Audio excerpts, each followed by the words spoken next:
Hi നമസ്കാരം, അഭിലാഷ് ഷാട്ടയാണ്. അപ്പോൾ എന്തായാലും ഞാനിപ്പോൾ നിൽക്കുന്നത് നമ്മുടെ പ്രിയപ്പെട്ട ഒരു സുഹൃത്തിൻ്റെ ഒരു സ്റ്റുഡിയോയിലാണ്.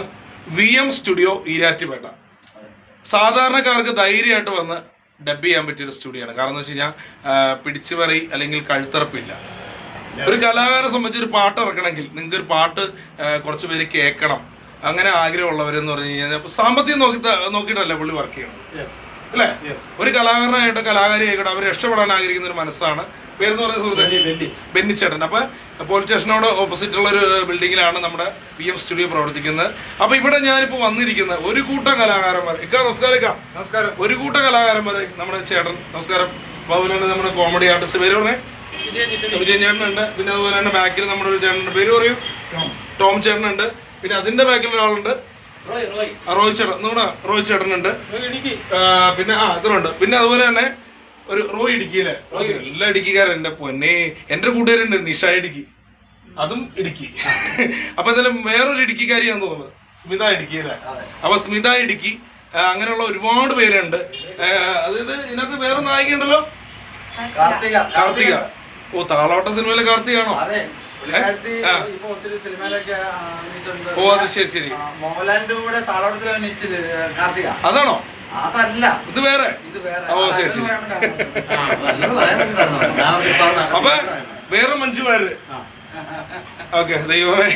അപ്പൊ എന്തായാലും ഇത് ഡയറക്ടർ ചെയ്തിരിക്കുന്ന അദ്ദേഹം നിസ്സാരക്കാരനല്ല, മാജിക്കിലൂടെ ഞെട്ടിച്ച ഒരാളാണ്. സിനിമയിൽ മണിച്ചേട്ടനോടൊപ്പം അഭിനയിക്കാനുള്ള ഭാഗ്യം കിട്ടിയിട്ടുണ്ട്. അത് വലിയൊരു അനുഗ്രഹമാണ്. അപ്പോൾ അതുപോലെ തന്നെ ഒരുപാട് സിനിമകൾ ഉണ്ട്. കഥ പറയും തെരുവോരം സിനിമ ഞാൻ കണ്ടു, ഞെട്ടിപ്പോയി. അതിലൊരു ക്യാരക്ടർ ഞാൻ വിമലേട്ടനെ വിളിച്ച് പറഞ്ഞു. അതുപോലെട്ടാ ഒരുപാട് സിനിമകളുണ്ട്. പിന്നെ ജാഫർ ഇടുക്കിയുടെ കൂടെ ഉണ്ട്. പിന്നെ അതുപോലെ തന്നെ ജാഫർക്കയുടെ കൂടെയൊക്കെ പ്രോഗ്രാം ജോബി പാല ഇവരൊക്കെയോടൊപ്പം അല്ലേ, മോഹൻ പാല അല്ലേ, ഇതായിട്ട് കയറി അഡ്ജസ്റ്റ് ചെയ്ത് നിൽക്കണം എല്ലാവരും കേട്ടോ കിട്ടണമെങ്കിൽ. അപ്പോൾ എന്താണ് ഇതിനെക്കുറിച്ച്, ഈ സ്നേഹതീരം എന്ന് പറയുന്ന ഷോർട്ട് ഫിലിമിനെ കുറിച്ച് എന്താണ് പറയാനുള്ളത്? ഈ ഷോർട്ട് ഫിലിമിനെ കുറിച്ച് പറഞ്ഞു.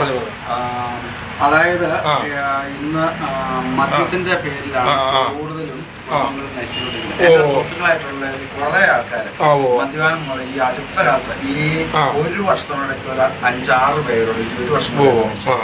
അപ്പൊ ഇവരുടെ ഇതൊക്കെ കണ്ട് നമുക്ക് അതിന്റെ ദുഃഖം കാണാൻ പറ്റാത്ത ഒരാശയം തോന്നി. ഇങ്ങനെ മദ്യത്തിനെതിരെ ഒരു ഷോർട്ട് ഫിലിം ചെയ്യണമെന്ന് അത് എക്സൈസുകാരൊക്കെ ആയിട്ട് ബന്ധപ്പെട്ടു.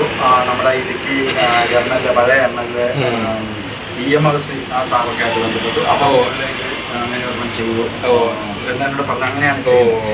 അപ്പോൾ ഇത് ചെയ്യുന്ന ഈ ഒരു സ്റ്റുഡിയോ എന്ന് പറഞ്ഞു കഴിഞ്ഞാൽ ഞങ്ങൾ തമ്മിലുള്ള ബന്ധം ഒരു 10-30 വർഷമായിട്ടുള്ള ബന്ധമാണ്. എൻ്റെ ഒരുപാട് വർക്കുകൾ ചെയ്തിരിക്കുന്ന ഈ ഒരു സ്റ്റുഡിയോ. ഞാൻ ഇതിനെക്കുറിച്ച് പറയുകയാണെങ്കിൽ ഈ കോട്ടയം ജില്ലയിൽ ഇത്രയും നല്ല ഇതുപോലെ എഡിറ്റിംഗിൻ്റെ അഭിനയമായിട്ട് ഉള്ള ഒരു സ്റ്റുഡിയോ ഇല്ല. ഏത് സംഭവവും വേണ്ട രീതിയിൽ ചെയ്യാൻ അറിയാത്ത ഒരാളാണ് ഇതിനെ പിന്നെ എൻ്റെ ചങ്ക. അഹങ്കാരമില്ല.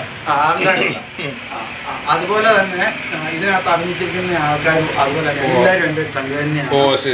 അപ്പൊ ഈ ഷോർട്ട് ഫിലിം 100% വിജയമാകുമെന്ന് എനിക്ക് നല്ല ഉറപ്പാണ്. തീർച്ചയായിട്ടും നിങ്ങളുടെ മനസ്സ് തന്നെ വിജയമാവട്ടെ. അവസാനം കൂടി ഉണ്ടെങ്കിൽ. ഇതാരാണ് പ്രൊഡ്യൂസ് ചെയ്തിരിക്കുന്നത്? വിമലേട്ടൻ തന്നെയാണോ? അല്ലല്ല, അതാ ഞാൻ പറഞ്ഞത്. ഇത് എന്റെ കുറച്ച് പൈസ ഇപ്പം മുടക്കിയിരിക്കുന്നത് നമ്മുടെ പഴയ മുൻ MLA EMRC എന്ന് പറഞ്ഞ. ഓ ശരി. നല്ലൊരു സന്ദേശം ആയതുകൊണ്ട് അല്ലേ പിള്ളേക്കും കൂടിയില്ലേ.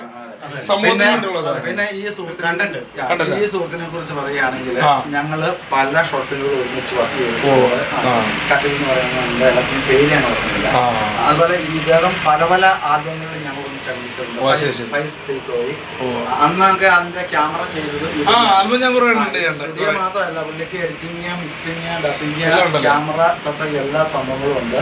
ഒരു സകലകലാവലവനായിരുന്നു അല്ലേ, പുറത്ത് പറഞ്ഞില്ലല്ലേ. കൊള്ളാം. എന്തായാലും എല്ലാവരും അടിപൊളിയായിട്ട് ചെയ്തല്ലോ ഇവരേട്ടാ, അവർക്കെല്ലാം ചെയ്തു. ഓക്കെ, അപ്പൊ എന്തായാലും ഓക്കെ വിമലേട്ടാ. അപ്പൊ എന്തായാലും വിമലേട്ടൻ നമ്മുടെ ഒരു ഗുരുവാണ്. ഇടയ്ക്ക് പ്രോഗ്രാംസ് ഒരുപാട് ചെയ്തിട്ടുണ്ട് വിമലേട്ടൻ്റെ ട്രൂപ്പില്. അതുപോലെ തന്നെ ഞാനും ഇതിലൊരു വേഷം ചെയ്യേണ്ടിയായിരുന്നു. അത് ഒരു സാഹചര്യം കൊണ്ട് അല്ലേ വരാൻ സാധിച്ചില്ല. എന്തായാലും ഇത് കണ്ടപ്പോൾ എനിക്ക് ഒരു സങ്കടം തോന്നി. സങ്കടം എന്ന് പറഞ്ഞാൽ വേറെ ഒന്നുമല്ല, അഭിനയിക്കാൻ പറ്റാത്തതുകൊണ്ട് അത് തന്നെ. അപ്പൊ എന്തായാലും സന്തോഷം. എന്തായാലും നല്ല രീതിയിൽ വർക്ക് വരട്ടെ. Okay, thank you.